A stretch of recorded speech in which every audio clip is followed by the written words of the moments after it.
Hah? Apa itu? Yang benar saja. Ini aku tidak salah lihat, bukan? Luar biasa. Salut, salut. Baru kali ini aku lihat perhelatan internasional dengan kearifan lokal Indonesia. Kalian mengerti kan maksudku? Iya, itu loh pawang hujan. Sebentar. Ini kok masih tetap hujan? Apa dia gagal? Aduh, jangan malu-maluin dong. Oh, bukan. Dia sedang menenangkan hujan.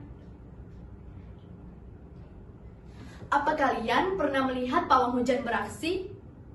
Nih, aku kasih tahu ya. Kabarnya bahkan tidak boleh ada yang mandi atau harus melemparkan celana dalamnya ke atas genting agar hujan tidak turun lagi. Bawang merah dan cabai bisa menjadi perantara jika ditusukkan di tusuk sate dan ditancapkan ke tanah atau media lain. Tapi itu artinya melawan Gusti Allah. Wak Jamil di kampungku paling keras teriak soal begini. Katanya itu sama saja tidak menerima apa yang sudah diatur Tuhan. Tidak tahu diri. Kupikir sangat sensitif jika ku bawa-bawa persoalan ini. Apalagi jika ku tuliskan di medsos. Dijamin deh, jempol netizen lebih gesit daripada kecepatan kuda. Contohnya saja, soal kecil, saat aku mengomentari penampilan idol. Komentar balasan justru bukan kudapatkan dari idolnya, tapi dari penggemar-penggemar fanatiknya, yang rela berperang kata dengan aku segala. Kurasa, pergeseran suara politik ini juga dipengaruhi oleh jempol netizen loh. Aku yakin, tentang pawang hujan ini viral pasti gara-gara netizen. Andai semua netizen memiliki akses terbatas, pasti tidak akan seheboh ini.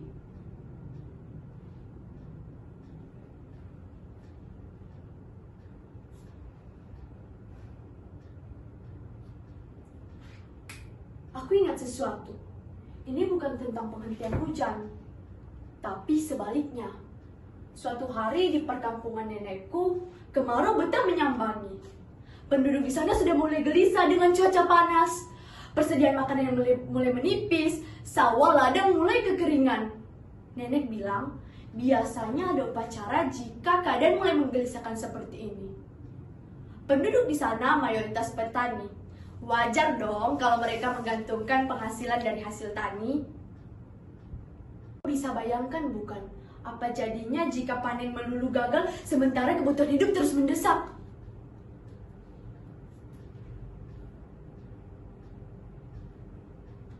Sejak dulu, upacara ritual selalu menghadirkan cincong. Harus ada boneka ini yang menjadi perantara memanggil hujan. Ini dimulai oleh Rantasi, leluhur di desa ini. Rantasi yang gagal mengajak masyarakat mencari mata air, akhirnya menemukan cara lain melalui petunjuk tirakat. Tidak makan dan tidak minum selama 3 hari. Masyarakat harus melakukan ritual ini dengan media cincowo. Ya, aku ingat lagi. Suatu hari aku pernah melihat upacara itu saat umurku masih kecil. Tentu bagi anak-anak seumuranku boneka cincau itu sangat menyeramkan. Aku tidak tahu hal semacam itu. Aku pernah dikejar boneka itu. Iya, asal kau tahu, boneka itu akan mengejar orang-orang yang tidak percaya kepadanya. Cincawang, bilguna bilem bayu, shalalalalalamu, lemut te angidani, ayah panganten anyar, ayah panganten anyar. Begitulah sepotong lagu Cincowong yang dinyanyikan oleh Sinden.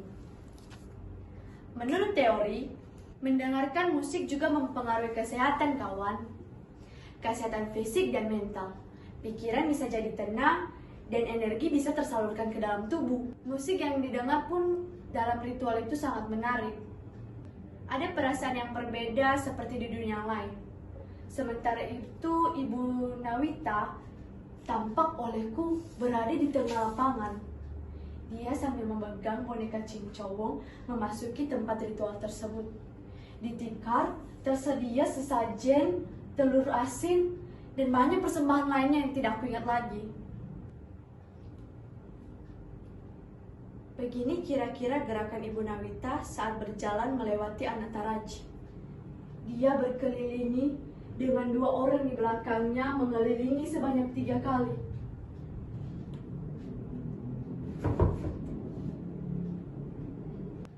Ibu Nawita menghadapkan boneka Cincowong ke arah cermin yang dipegang oleh asistennya. Cincowong harus disisir rambutnya biar rapi.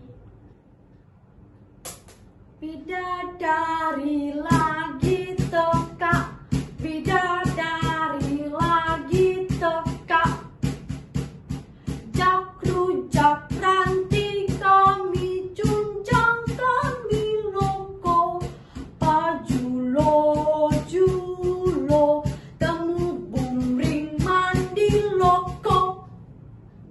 Cincowong mulai bergerak, semakin lama semakin tidak beraturan. Kau bisa bayangkan bukan? Aku yang awalnya menikmati pukulan kayu dan menyanyikan lagu sinden jadi keheranan. Konon katanya roh leluhur sedang memasuki boneka Cincowong. Aku tidak percaya. Bagaimana mungkin boneka Cincowong dimasuki oleh roh leluhur? Apa? Kalian bilang apa? Tidak mengerti adat. Wajar dong, saat itu aku masih kecil. Aku tidak tahu semacam hal itu. Sekarang, gimana sekarang? Kalian penasarannya? Kalian kepo. Waktu itu aku berbisik kepada kakakku. Kakak, ritual ini sangat aneh dan tidak masuk akal. Dan aku iseng komat kamit. Cincowong, hulu cantik ala bubu. Cincowong, hulu cantik ala bubu. Dia mengejarku. Nenek, tolong aku, kakak, tolong aku. Lihat matanya seperti hidup. Ya Tuhan.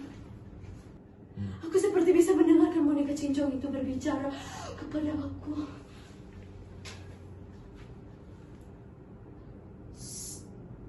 Kamu bocah. Beraninya mengolok-ngolok aku. Nenek yang berada di teras mendekati aku.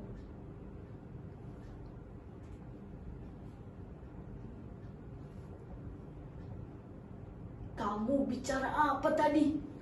Tidak boleh begitu. Kamu harus percaya. Kamu tidak boleh menggolok-golokkan Cincowong. Ampun, Nek. Ampun. Tolong aku. Lepaskan dia dari sini. Ya, aku percaya kepadamu. Maaf, Cincowong. Ibu Nawita dan seorang asistennya mengambil kembali boneka Cincowong. Kepala boneka itu terbuat dari batok kelapa yang diberi hiasan. Diberi baju berwarna kuning, dipasarkan sampur, dan dihiasi oleh kalung Kamboja. Suasana malam itu tampak misteris. Kupikir tampilannya jadi menyeramkan karena boneka itu terus bergerak-gerak. Ritual itu diakhiri dengan saweran bunga Kamboja yang dicampur dengan air, diciprat-cipratkan ke penonton sambil berkata, "Hujan, hujan, hujan." Untung saat itu aku segera ditolong. Aku tidak akan tahu apa yang terjadi jika boneka itu terus mengejar-ngejarku.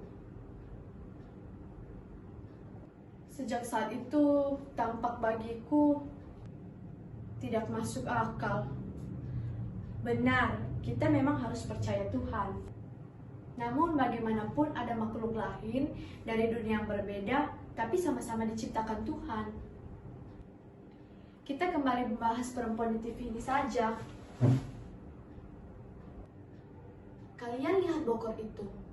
Singing bowl itu juga biasa digunakan untuk meditasi. Beberapa orang menggunakannya untuk terapi pengobatan. Perempuan itu bukan pemanggil hujan seperti Bu Nawita, tapi dia menghentikan hujan. Hei, lihat itu, ada pembalap yang menirukan gerakan pawang hujan. Berita ini viral. Aku ingatkan, kau bisa percaya atau tidak. Cuaca memang bisa diprediksi, tapi pawang hujan punya keahlian khusus yang kita tidak ketahui. Ibu Nawita juga di kampungku merupakan turunan dari Rantasi, perempuan yang keras kepala mengajak masyarakat untuk mencari mata air. Ada satu rahasia yang baru ku ketahui beberapa hari yang lalu, sebelum nenekku meninggal. Ternyata nenek juga keturunan Rantasi sebelum dilanjutkan oleh Ibu Nawita yang dianggap batinnya lebih kuat. Menurut bisikan batin, yang akan menggantikan Ibu Nawita tahun ini adalah